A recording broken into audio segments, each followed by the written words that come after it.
तो हेलो दोस्तों, आप लोग का स्वागत है हमारे एक और वीडियो में। आज हम पढ़ेंगे भूगोल का पहला चैप्टर क्लास 10 संसाधन एवं विकास। ठीक, तो अभी तक आप पढ़े थे इतिहास में 2 चैप्टर यूरोप में राष्ट्रवाद और भारत में राष्ट्रवाद पढ़ चुके हैं, उसके इंपॉर्टेंट क्वेश्चन भी देख चुके हैं। तो आगे बढ़ते हैं संसाधन एवं विकास की तरफ। तो पहला हमारा टॉपिक है संसाधन। ठीक, संसाधन क्या होते हैं? तो ऐसी वस्तुएं जिनका उपयोग हम अपनी दैनिक जीवन में इच्छाओं की पूर्ति के लिए करते हैं। ठीक, ऐसी वस्तुएं जिनका उपयोग हम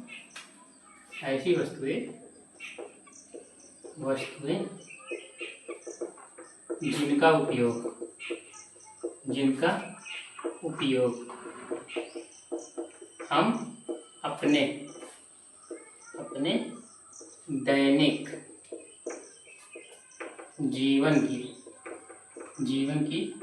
दैनिक जीवन की इच्छाओं की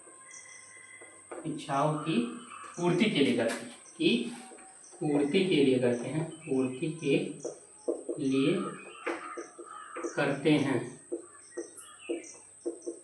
करते हैं क्या कहलाते हैं? संसाधन कहलाते हैं। ठीक, तो ये ऐसी वस्तुएं जिनका उपयोग हम अपने दैनिक जीवन की इच्छाओं की पूर्ति के लिए करते हैं, आवश्यकताओं की पूर्ति के लिए करते हैं, क्या कहलाते हैं? संसाधन कहलाते हैं। और टाइप्स ऑफ संसाधन के प्रकार। संसाधन के प्रकार देखते हैं। संसाधन कितने प्रकार के होते हैं? 4 प्रकार के। संसाधन मुख्य रूप से कितने प्रकार के होते हैं? 4। ध्यान रखिएगा आप लोग, 4 प्रकार के। ठीक, चारों प्रकार देखते हैं कौन कौन से हैं। तो पहला प्रकार है उत्पत्ति के आधार पर संसाधन। उत्पत्ति के आधार पर संसाधन। ठीक, ये हो गया पहला। दूसरा हो गया समाप्यता के आधार पर संसाधन। ठीक, ये हो गया। तो तीसरा हो गया स्वामित्व के आधार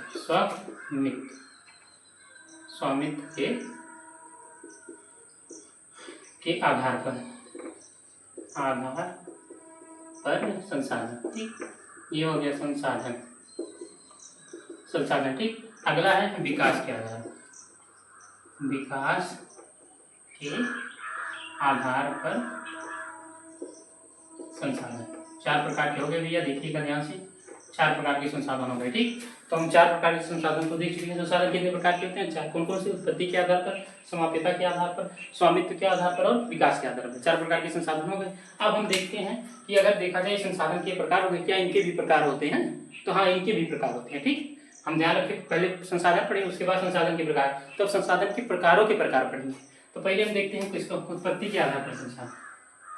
उत्पत्ति के आधार पर संसाधन 4 प्रकार के होते हैं। ठीक, कितने होते हैं? 4 प्रकार के होते हैं। तो चारों कौन कौन से हैं उन्हीं को देखना है। 4 प्रकार के होते हैं, 2 प्रकार के होते हैं। ठीक, सॉरी, उत्पत्ति के आधार पर संसाधन 2 प्रकार के होते हैं। ठीक, समाप्यता के आधार पर भी 2 प्रकार के होते हैं।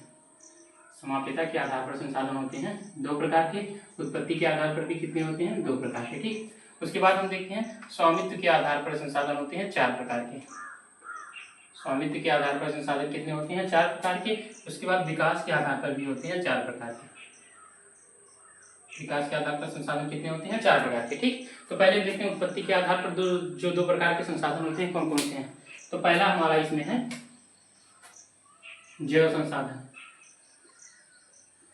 एक में पढ़ाया गया होगा जैव संसाधन। दूसरा अजैव संसाधन।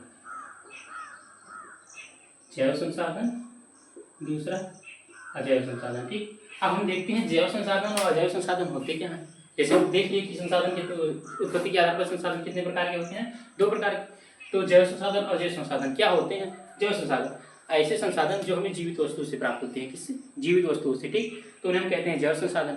अजैव संसाधन ऐसे संसाधन जो हमें निर्जीव वस्तु से प्राप्त होती है, वो क्या कहलाते हैं? अजैव संसाधन। जैसे इसमें हम देखते हैं लकड़ी। अगर एग्जाम्पल देखा जाए तो इसमें लकड़ी, मनुष्य भी क्या है? जैव संसाधन है। लकड़ी। ठीक, मनुष्य भी क्या है? जैव संसाधन है। इसमें हो गए जैसे देख लिया जाए, खुदाई के दौरान निकलते हैं पेट्रोलियम पदार्थ।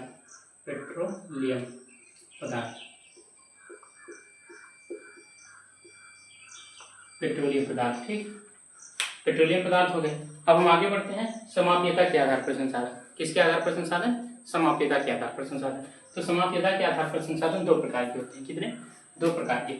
नवीकरणीय संसाधन।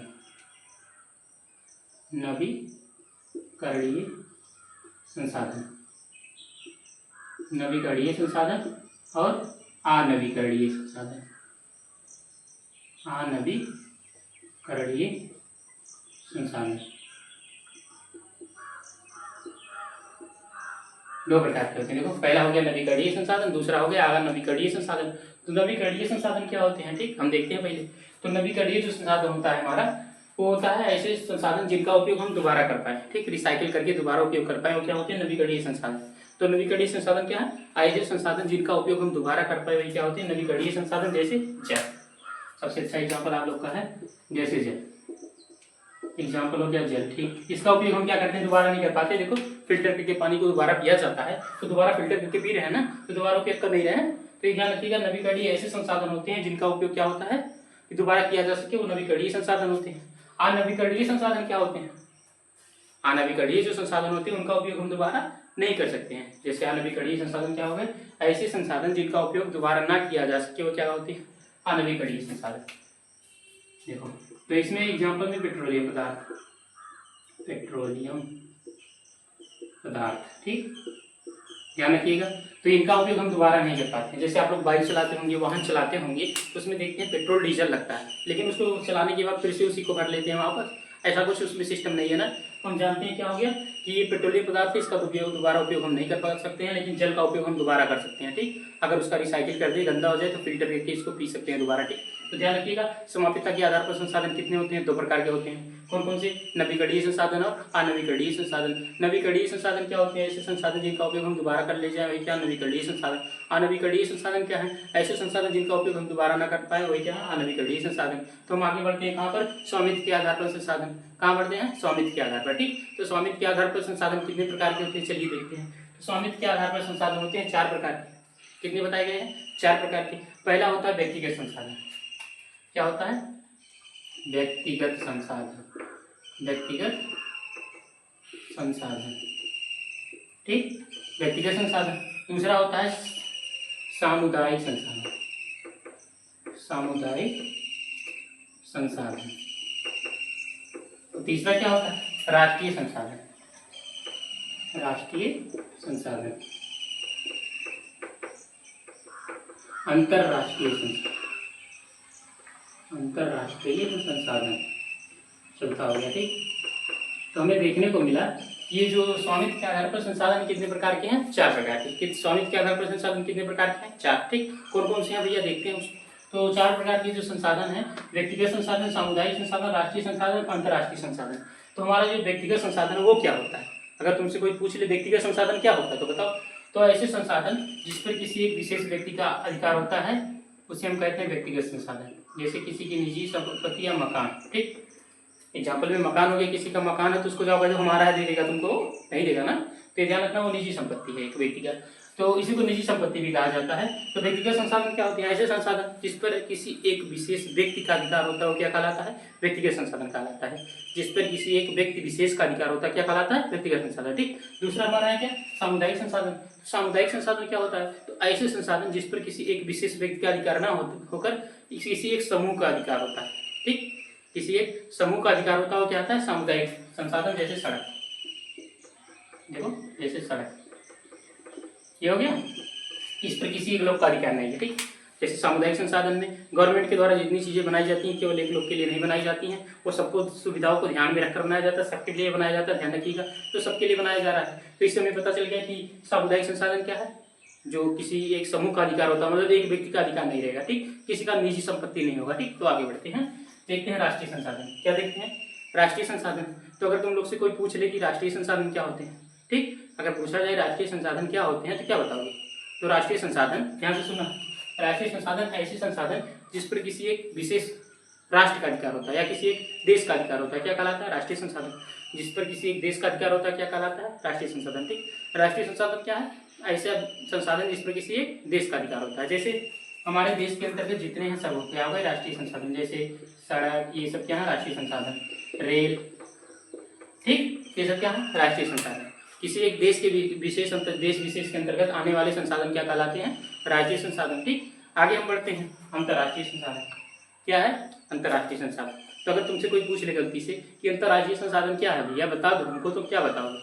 तो बोल दो कि ऐसे संसाधन जिस पर किसी एक देश का ना अधिकार ना होकर किसी एक अंतर्राष्ट्रीय संगठन का अधिकार होता है। ठीक, किसी एक देश का अधिकार ना होकर अंतर्राष्ट्रीय संगठन का अधिकार होता है तो क्या कहलाता है? अंतर्राष्ट्रीय संसाधन। ठीक, ऐसे संसाधन जिस पर किसी एक विशेष व्यक्ति का अधिकार ना होकर किसी राष्ट्रीय संगठन का अधिकार होता है तो क्या कहलाता है?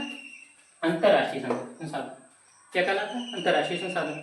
अब हम आगे देखते हैं। अंतर्राष्ट्रीय संसाधन मतलब देखो हमारा जो एक आंकड़ा है कि कुछ दूरी तक हमारा अधिकार होता है, जिसके बाद हमारा अधिकार खत्म हो जाता है, जैसे समुद्र में भी, तो उसके बाद अंतर्राष्ट्रीय संगठनों का अधिकार होता है। ठीक, आगे बढ़ते हैं हम। विकास के आधार पर संसाधन। विकास के आधार पर संसाधन 4 प्रकार के होते हैं। कितने बताए गए? 4 प्रकार। ठीक, विकास के आधार पर संसाधन कितने बताए गए? 4 प्रकार के। तो चारों हम देखते हैं कौन कौन से हैं। पहला होता है, जैसे कोई भी मान ले, पहला होता है सामुदायिक, तो पहला होता है वो संभावी संसाधन। ठीक, संभावी संसाधन, ये हो गया। दूसरा है विकसित संसाधन, विकसित संसाधन। ठीक, तीसरा है संचित कोष, संचित कोष। और चौथा है भंडारित, भंडार संसाधन या भंडारित संसाधन। ठीक, भंडारित संसाधन लिखते हैं। ठीक, ये बढ़िया लग रहा है, भंडारी संसाधन। ये हो गया। तो देखो विकास के आधार पर संसाधन कितने प्रकार के होते हैं? 4 प्रकार के। ठीक, तो विकास के आधार पर जो 4 प्रकार के संसाधन होते हैं उसमें पहला क्या है हमारा? संभावी संसाधन।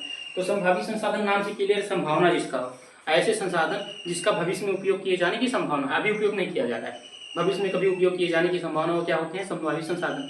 अब जैसे तुम सोचो भविष्य में क्या उपयोग किया जाएगा, सब तो अभी उपयोग किया जा रहा है, भविष्य में कुछ छोड़ा गया है उपयोग के लिए? अरे है ना। जैसे देखो हम अभी देखते हैं राजस्थान गुजरात की तरफ, वहाँ पर देखो ठंडी गर्म हवाएं चलती हैं। राजस्थान के अधिकांश क्षेत्रों में रेगिस्तान वाले, और उधर गुजरात के कुछ क्षेत्रों में क्या चलती है? ठंडी हवा, ठंडी नहीं गर्म हवाएं चलती हैं। ठीक, तो गर्म हवा चलने के कारण वहाँ पवन चक्की नहीं लगा सकते हैं। ठीक, पवन ऊर्जा वहाँ बना सकते हैं ना, लेकिन पवन ऊर्जा क्यों नहीं बना पा रहे हैं? क्योंकि वहाँ गर्म हवाएं चलती है, जिससे हमारे तकनीक वहाँ ले जाएंगे तो खराब हो जाएगा, तो इसलिए भी उसका उपयोग नहीं किया जा रहा। लेकिन भविष्य में हो सकता है कभी उसका उपयोग किया जाए। अभी ये इस समय उपयोग किया जा रहा है, केरल तमिलनाडु के तटों पर उपयोग किया जा रहा है पवन चक्की का, लेकिन वहाँ नहीं किया जा रहा है, तो भविष्य में कभी कर सकते हैं ना, तो इसलिए संभावना है। ठीक, तो आगे देखते हैं अगला हमारा जो संसाधन, विकसित संसाधन। अब विकसित संसाधन क्या होते हैं? अब विकसित संसाधन सोचने में आ रहा है तो नाम तो सुना है, विकसित देश होते हैं। ठीक, सुनने को नाम से पता चला है कि विकसित तो देश होते हैं, विकासशील देश होते हैं, लेकिन विकसित संसाधन क्या है? तो ऐसे संसाधन जिनके बारे में हमें पूरी जानकारी प्राप्त हो, वही क्या कहलाते हैं? विकसित संसाधन। तो अब ये वर्ड याद रखिएगा कि अगर किसी देश के पीछे विकसित लगा है तो समझिए ना उस देश के बारे में उसके पास पूरी जानकारी है। ठीक, हमारा भारत विकसित देश नहीं आता, विकासशील आता है। क्यों? क्योंकि भारत के बारे में पूरी जानकारी भी भारत सरकार के पास नहीं है, इसलिए तो हमारा भारत क्या है? विकासशील देश, विकसित देश नहीं है। तो विकसित देश ऐसा देश होता है जिनके बारे में, जिस देश के बारे में पूरी जानकारी सरकार के पास होती है। ठीक, तो विकसित संसाधन भी वैसे है, जिस संसाधन के बारे में पूरी जानकारी हमारे पास हो वो क्या होता है? विकसित संसाधन। विकसित संसाधन में अब एग्जाम्पल देखा जाए तो बहुत सारे हो गए, जैसे पेट्रोलियम पदार्थ। देखो अब हम जानते हैं कि ये हमारे यहाँ कब खत्म होगा, इसके बारे में हम जान चुके हैं, तो हम जानते हैं कि ये क्या है? विकसित संसाधन है हमारा। ठीक, तो आगे बढ़ते हैं, अगला पॉइंट देखते हैं, संचित कोष। अब कहो कि संचित कोष क्या है? संचित कोष नाम से सुनने को तो मिल रहा है, संचित कोष क्या है? संचित कोष संसाधन क्या होते हैं? तो ऐसे संसाधन जिनका कुछ भाग अभी प्रयोग में लाया जा रहा है और कुछ भाग बचा कर रखा गया है। ठीक, मतलब भविष्य में कभी प्रयोग में लाया जा सकता है, जो भी बचा कर रखा जा रहा है भविष्य में कभी प्रयोग लाया जा सकता है। तो इसलिए ध्यान रखना, ऐसे संसाधन जिसका कुछ भाग प्रयोग में लाया जा रहा है और अभी बाकी भाग प्रयोग में बाद में लाया जाएगा, अभी नहीं लाया जा रहा है। ठीक, तो भविष्य में कभी लाने की संभावना है, तो ऐसे संसाधन के क्या कहते हैं? संचित कोष संसाधन। अब जैसे कहोगे क्या अभी प्रयोग में लाया जा रहा है, जैसे देखो बहुत से बांधों पर, बहुत से नदियों पर बांध बनाए जाते हैं बिजली बनाने के लिए, लेकिन सभी नदियों पर बांध नहीं बनाए गए हैं, तो कुछ भाग प्रयोग में लाया गया है ना। अधिकांश भाग हमारे यहाँ बिजली किसके द्वारा? कोयले के द्वारा बनाया जाता है। जो हमारे यहाँ अधिकांश भाग बिजली बनती है अधिकांश भागों में, वो किसके द्वारा बनती है? कोयले के द्वारा। तो इसलिए ध्यान रखना, अभी पूरे नहर का प्रयोग नहीं किया जा रहा है, कुछ मात्रा उसका प्रयोग किया जा रहा है, तो भविष्य में कभी ना कभी उसका प्रयोग करना पड़ेगा। ठीक, अगला हमारा जो है कौन सा है? भंडारी संसाधन। भंडारी संसाधन नाम से क्लियर है, भंडारा। अब कहोगे भंडारा खाने का? अरे भैया भंडारा खाने मत जाओ यार, तुम लोग भंडारा नाम सुनते ही भंडारे का मन में ख्याल आने लगता है कि चलो भंडारा खाने पहुंचते हैं, तो भंडारा खाने नहीं जाना है, भंडारी संसाधन है। ठीक, भंडारी संसाधन का मतलब ऐसा संसाधन जिसको स्टोर करके रखा गया है।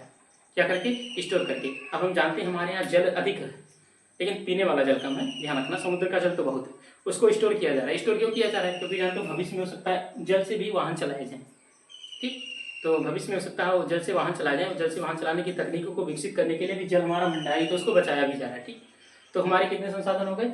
कंप्लीट। ये हमारे पूरे संसाधन कंप्लीट हो गए, इधर 4। अब हम देखते हैं संसाधन बताइए आप लोग को। संसाधन के प्रकार 4 प्रकार के होते हैं, उत्पत्ति के आधार पर, समाप्यता के आधार पर, स्वामित्व के आधार पर, विकास के आधार पर। ठीक, उत्पत्ति के आधार पर संसाधन 2 प्रकार के होते हैं, जैव संसाधन, अजैव संसाधन। समाप्यता के आधार पर संसाधन 4 प्रकार के 2 प्रकार के होते हैं, नवीकरणीय संसाधन, अनवीकरणीय संसाधन। उसके बाद स्वामित्व के आधार पर संसाधन 3 प्रकार 4 प्रकार के होते हैं। ठीक, व्यक्तिगत, सामुदायिक, राष्ट्रीय और अंतर्राष्ट्रीय संसाधन। उसके बाद विकास के आधार पर संसाधन होते हैं, संभावी संसाधन। उसके बाद विकसित संसाधन, संचित कोष, भंडारी संसाधन। अब बढ़ते हैं हम आगे सतत पोषणीय विकास। कहाँ बढ़ते हैं? सतत पोषणीय विकास। तो देखते हैं अगला टॉपिक।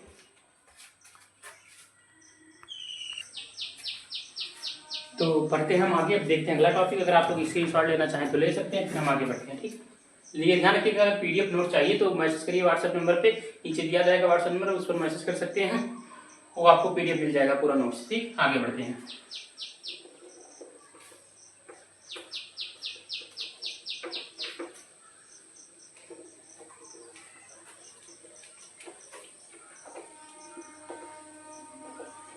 अब हम देखते हैं सतत पोषणीय विकास। ठीक, ये ध्यान रखिएगा, मोस्ट इंपॉर्टेंट टॉपिक को कवर करते हुए चलेंगे। मोस्ट इंपॉर्टेंट टॉपिक जो पेपर में आने की संभावना है 100%। ठीक, तो सतत पोषणीय विकास क्या होता है? अगला टॉपिक है हमारा सतत पोषणीय विकास। सतत पोषणीय विकास, सतत पोषणीय विकास। ठीक, ये देखते हैं क्या होता है। सतत का मतलब होता है, जानते हैं आप लोग, सतत का मतलब होता है लगातार। क्या होता है? लगातार। तो लगातार का मतलब क्या होता है? जैसे लगातार कोई विकास हो, उसी को कहते हैं सतत पोषणीय विकास। तो ये पहले नहीं हो रहा था। जब सब लोगों ने देखा कि हमारे यहाँ तो अंधाधुंध प्रयोग हो रहा है संसाधन का, धीरे धीरे तो समाप्त हो जाएगा, तो इसीलिए ब्राजील में एक सम्मेलन हुआ। कहाँ पर? ब्राजील में। ब्राजील में सम्मेलन हुआ। कौन सा सम्मेलन? पृथ्वी सम्मेलन। पृथ्वी सम्मेलन कब हुआ? 1992 में।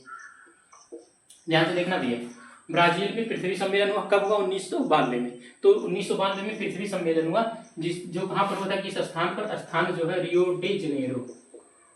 Rio de Janeiro. देखो, हम देखें कि सतत पोषणीय विकास क्या होता है, तो उसी को देख रहे हैं, जो लगातार विकास की पद्धति को देखा जाए, मतलब ऐसा विकास जिसके द्वारा किसी को नुकसान ना हो, सभी संसाधन को बचाते हुए जो विकास होता है वही क्या कहलाता है? सतत पोषणीय विकास। ऐसा संसाधन जिस संसाधन का उद्देश्य होता है कि भविष्य में आने वाले पीढ़ी के लिए भी विकास को लेकर चलना, पोषण को लेकर चलना, या जो संसाधन है उसको बचा कर रखना, तो ऐसे विकास को क्या कहते हैं? सतत पोषणीय विकास। ठीक, भविष्य को ध्यान में रखकर जो विकास किया जाए वही होता है सतत पोषणीय विकास। ठीक, अब देखते हैं ये कहाँ पर हुआ था? पृथ्वी सम्मेलन ब्राजील में। ब्राजील में किस स्थान पर हुआ था? रियो डे जेनेरो नामक, या इसी को रियो डे सम्मेलन कहा जाता है। ये ध्यान रखिएगा, कई नामों से जाना जाता है, पृथ्वी सम्मेलन, रियो डे सम्मेलन, उसके बाद ब्राजील सम्मेलन। ठीक, तो अब हम देखते हैं कब हुआ था? 1992 में। तो इसी से निकल कर आया था सतत पोषणीय विकास। इससे निकला था एजेंडा 21। कौन सा निकला था? एजेंडा 21, जिसमें कहा गया था कि सतत पोषणीय विकास ऐसे किया जाए कि जिसके द्वारा जो गरीब लोग हैं उनको भी संसाधन मिल सके, अमीर लोग हैं उनको भी संसाधन मिल सके, उस संसाधन को आने वाली पीढ़ी के लिए बचाकर रखा जाए। तो ये क्या है? सतत पोषणीय विकास है। तो ये हमारा सतत पोषणीय विकास आप लोग को समझ में आया क्या है? कि ऐसे विकास जिसको भविष्य को ध्यान में रखकर किया जाए वो क्या होता है? सतत पोषणीय विकास। तो कहाँ पर हुआ था? जिसको सतत पोषणीय विकास को लागू करने के लिए सम्मेलन किया गया था, जिसे हम पृथ्वी सम्मेलन कहते हैं। कहाँ पर हुआ था? ब्राजील में। कब हुआ था? 1992 में। ब्राजील में किस स्थान पर हुआ था? Rio de Janeiro. वहां से निकला था एजेंडा 21। ठीक, सतत पोषणीय विकास को पूरा करने के लिए एजेंडा 21 निकला था, और इसमें 100 से अधिक राष्ट्र शामिल थे। ध्यान, 100 से अधिक राष्ट्र शामिल थे। अधिक राष्ट्र, ठीक, अधिक राष्ट्र इसमें शामिल थे। ठीक, ये हो गया। तो 100 से अधिक राष्ट्र इसमें शामिल थे। तो हम आगे देखते हैं, इसमें 100 से अधिक राष्ट्रीय हो गया हमारा सतत पोषणीय विकास। इतना इंपॉर्टेंट पॉइंट है, अगर आप इसको याद रखेंगे तो आप कुछ भी लिख सकते हैं बनाकर। ठीक, आगे हम देखते हैं हमारा संसाधन नियोजन। संसाधन नियोजन, संसाधन नियोजन। अब सोचिए भैया संसाधन नियोजन क्या होता है? नियोजन का मतलब संसाधन जो है उसको, अगर हमारे पास संसाधन है तो उसका हम उपयोग कैसे करेंगे, उसको कैसे रखेंगे, ये हमें जानना है। अब तुम सोचो तुमको ढेर सारा सोना मिल जाए, कौन दिमाग कोई नहीं काम कर रहा है तुम्हारा, कहाँ रखेंगे हम इसको, कैसे उपयोग करेंगे, तो कोई मतलब है? उसको देखो कि वो संसाधन जो तुमको मिला है सोना, उसका उपयोग कैसे करोगे, जो उपयोग कैसे करोगे तभी तो समझ में आएगा कि संसाधन नियोजन क्या है। तो ये जानने के लिए हम देखते हैं संसाधन नियोजन। तो सबसे पहला पॉइंट हमारा है कि संसाधन को पहचाना जाए। संसाधन को पहचानना, ठीक, पहला सबसे पॉइंट हमारा संसाधन को पहचानना। फिर उसके उपयोग के लिए अनुकूल या कहा जाए अनुकूल पद्धति द्वारा या ऐसी पद्धति में उसको लिया जाए कि विकास उसका सही रूप से बनाया जा सके उपयोग करने है, तो फिर उसको उपयोग लायक बनाना, उपयोग लायक बनाना, ठीक, उपयोग लायक बनाना। फिर उसके बाद सही तरीके से उपयोग करना, सही तरीके से उपयोग करना, उपयोग करना। अब जानते हो भैया, जैसे हमारे यहाँ गेहूँ सबसे ज़्यादा पैदा होता है पंजाब में गेहूँ पैदा होता है, तो सोच लो हम रोड पे फेंकते हुए चले गेहूँ को, तो कोई मतलब है? अच्छा हुआ, पर जब गेहूँ पैदा हो गया है तो उसको सोचो रोड पे से फेंकते हुए चले, तो उसका कोई मतलब है? तो उसका नियोजन कैसे किया जाए? सबसे पहले अगर वो बहुत ज़्यादा तुम्हारे पास संसाधन मिल गया, गेहूँ ज़्यादा मिल गया, तो उसका क्या उपयोग करो कि उसको सही तरह से लायक बनाओ कि कैसे उसको यूज किया जाए। क्योंकि जानते हो गेहूँ तो खा नहीं पाओगे, आटा खाते हो, ठीक, आटे की रोटी खाते हो कि गेहूँ की रोटी खाते हो? आटे की ना। तो ये ध्यान रखना, उसको पहले आटा बनाओ और फिर उसको किस तरह से उपयोग किया जाए। मतलब सब केवल ये ना हो सके कि एक ही लोग उसको पा जाए, पूरा उपयोग करें, गरीब लोग भी पा जाए, अमीर लोग भी पा जाए, सभी लोग उसको बराबर मात्रा में पाए और सभी सही तरीके से उपयोग करें, ठीक। तो इसी को कहा जाता है संसाधन नियोजन। मतलब सबसे पहले जो संसाधन मिले उसको पहचाना जाए, ये संसाधन किस काम में आ सकता है, ठीक, किस काम में इसका प्रयोग या किस प्रयोग में इसको लाया जा सकता है, वही क्या होता है संसाधन नियोजन। दूसरा इसमें क्या हो सकता है, उपयोग लायक बनाना, मतलब जो संसाधन मिल गया उसको उपयोग लायक कैसे बनाया जाए, उस तकनीक को देखा जाए। फिर उसके बाद हम देखते हैं सही तरीके से उपयोग करना, और जब ये उपयोग लायक बन जाए तो किन किन क्षेत्रों में सब तक पहुंचाना कैसे, उसका सही तरीका देखा जाए। यही होता है हमारा संसाधन नियोजन। अब देखते हैं भारत में संसाधन नियोजन कैसे होता है। कहाँ पर? भारत में संसाधन नियोजन। ऐसा आसान से चैप्टर पढ़ाया जाएगा भैया, ध्यान रखिएगा। अगर ऐसा चैप्टर आप लोग पढ़ लेंगे तो जिंदगी में कभी भूलेंगे ही नहीं, ध्यान रखिए। भारत में संसाधन नियोजन, तो सेम एक प्रोसेस भारत में भी है। भारत में संसाधन नियोजन, संसाधन नियोजन, हाँ ये ध्यान रखिएगा भैया। हम आप लोग को ऐसे पढ़ाने की कोशिश करते हैं कि जिससे आप लोग को पूरा समझ में आ जाए, और इसमें आप लोग को इसलिए बहुत ज्यादा लिखाते नहीं कि आप लोग समझे रहेंगे तो कुछ भी लिख सकते हैं अपने मन से, ठीक, इसलिए लिखाना कुछ नहीं है, बस आप लोग को समझाते चलेंगे किसमें क्या लिखना है, ठीक हो गया। अब देखते हैं भारत में संसाधन नियोजन, तो ठीक उसी प्रकार संसाधन को पहचानना, पहले संसाधन को पहचानना। भारत में जो संसाधन मिलता है उसको पहले क्या करो, सबसे पहले पहचान लो। दूसरा पॉइंट क्या है, उपयोग का उपयोग लायक बनाना, उपयोग लायक बनाना, ठीक, उपयोग लायक बनाना। अगर संसाधन तुमको मिल गया है तो क्या करोगे, अगर तुम्हारे पास बहुत ज्यादा संसाधन, बहुत ज्यादा पैसा है, तो कैसे उसका उपयोग करोगे, उसका दिमाग लगाओ कि कैसे उपयोग करना है, ठीक, उपयोग लायक उसको बनाना, कैसे उपयोग करेंगे, ठीक। तो बहुत ज्यादा जब संसाधन कुछ भी मिल गया, कोई भी संसाधन हो, तो उसका उपयोग कैसे करना, पहले उसके उपयोग लायक बनाना। उपयोग लायक बनाने के बाद हम क्या करेंगे, उसको कैसे उपयोग करना है उसको देखते हैं। सही तरीके से उपयोग करना, सही तरीके से उपयोग करना, उपयोग करना, ठीक, यही हो गया। देखो तो इतने प्रकार से हम कर सकते हैं। तो सब भारत में संसाधन नियोजन कैसे किया जा सकता है, संसाधनों को पहचान, क्या करेंगे, संसाधनों को अगर पहचान लें हम तो क्या कर सकते हैं, उसका सही या कार्य सही तरीके से उसको बना सकते हैं, कैसे उपयोग किया जाए। तो जब मिल गया हम संसाधन को पहचान चुके, चलो संसाधन को पहचान लिए, ठीक, उसके बाद हम क्या करेंगे, उसको उपयोग के लायक बनाएंगे, उपयोग के लायक बनाकर क्या करेंगे, सही तरीके से उपयोग करेंगे, ठीक। ये हो गया हमारा भारत में संसाधन नियोजन। बढ़ते हैं अगले टॉपिक की तरफ।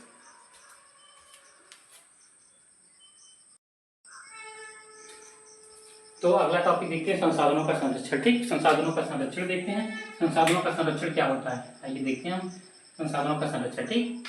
संसाधनों का संरक्षण हमारा देखते हैं।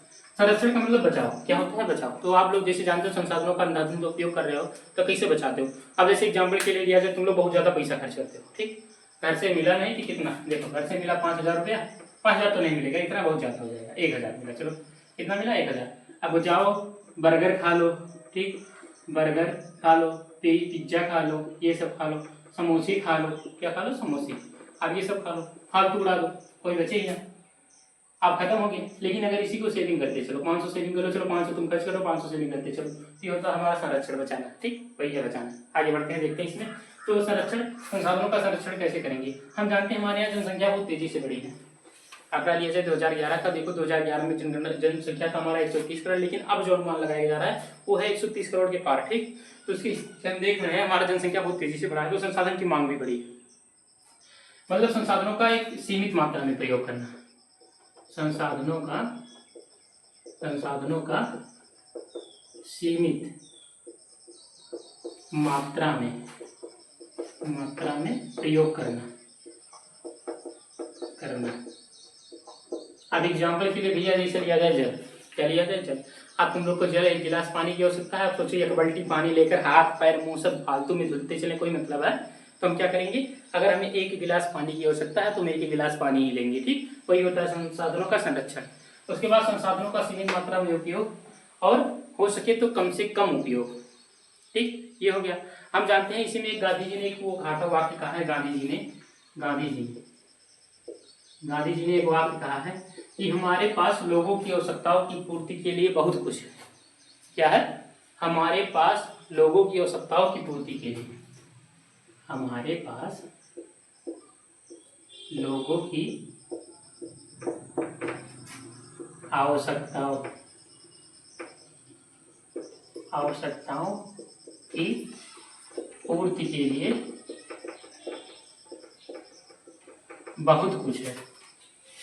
बहुत कुछ है, परंतु लालच की संतुष्टि के लिए नहीं, लालच की संतुष्टि के लिए नहीं।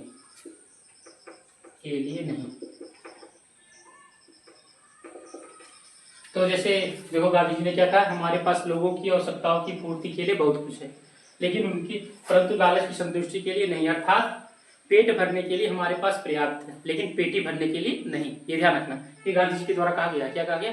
कि पेट भरने के लिए हमारे पास पर्याप्त है। अर्थात इसका जो मतलब हो रहा है कि पेट भरने के लिए हमारे पास पर्याप्त है, लेकिन पेटी भरने के लिए नहीं। ठीक, तो संसाधनों का संरक्षण सबसे अच्छा है कि सीमित मात्रा में उपयोग करना, जितना हो सके उतना कम उपयोग करना और आने वाली पीढ़ी के लिए बचाते रहना। ठीक, मतलब जैसे हम अगर पानी का उपयोग कर रहे हैं तो पानी का उपयोग सीमित मात्रा में किया जाए, उससे ज़्यादा मात्रा में ना किया जाए, जैसे जितना हमें ज़रूरत है। अगर हम और किसी चीज़ का प्रयोग कर रहे हैं तो भी जितना हमें ज़रूरत है उतना ही प्रयोग किया जाए। तो हम हो सके किसी भी संसाधनों का लिमिट में प्रयोग करें, सीमित मात्रा में। तो ये क्या होता है? संसाधनों का संरक्षण। तो ये हमारा संसाधनों का संरक्षण खत्म हो गया। और गांधी जी का जो इंपॉर्टेंट पॉइंट है उसको याद रखिएगा कि इसको हो सकता है पूछा भी जा सकता है कि हमारे पास लोगों की, ये किसने कहा था, जैसे पूछा जा सकता है। जानते हो कैसे पूछा जाएगा? हमारे पास लोगों की आवश्यकता की पूर्ति के लिए बहुत कुछ है, परंतु लालच की संतुष्टि के लिए नहीं। यह कथन किसका है? ठीक, तो यह कथन किसका है? महात्मा गांधी जी का। ठीक, अब हम देखते हैं अगर इसी में इसका मतलब जो निकल कर रहा था, तो इसका मतलब जो होता है कि हमारे पास पेट भरने के लिए पर्याप्त है, लेकिन पेटी भरने के लिए नहीं। ये ध्यान रखना। तो हमारा जो ये चैप्टर का मतलब पाँच संसाधन का जो चैप्टर है, ये पहला लेक्चर था। तो हमारा संसाधनों का संरक्षण इसी पे स्टॉप किया जाता है। फिर हम मिलेंगे नेक्स्ट वीडियो में। तो ये ध्यान रखिएगा, आप लोग जाने से पहले सब्सक्राइब जरूर कर लीजिए, क्योंकि अगर आप सब्सक्राइब नहीं करते हैं तो हमारा उम्मीद भी टूट जाता है कि हम आगे वीडियो बनाएं। इसलिए आप लोग सब्सक्राइब करिएगा और चैनल को जो हमारा ये वीडियो शेयर जरूर करिएगा, जिससे आने वाले बच्चों को हेल्प मिल सके। और जिनके पास कोई व्यवस्था नहीं वो हमसे नोट्स फ्री में ले सकते हैं, उनको फ्री में नोट्स पूरा दिया जाएगा। ध्यान रखिएगा, बस आप लोग को नीचे दिए गए व्हाट्सएप नंबर पर मैसेज करना पड़ेगा। तो फिर मिलेंगे नेक्स्ट वीडियो में नए लेक्चर के साथ, नए उम्मीद के साथ। ठीक, तो आप पढ़ना हुआ आसान।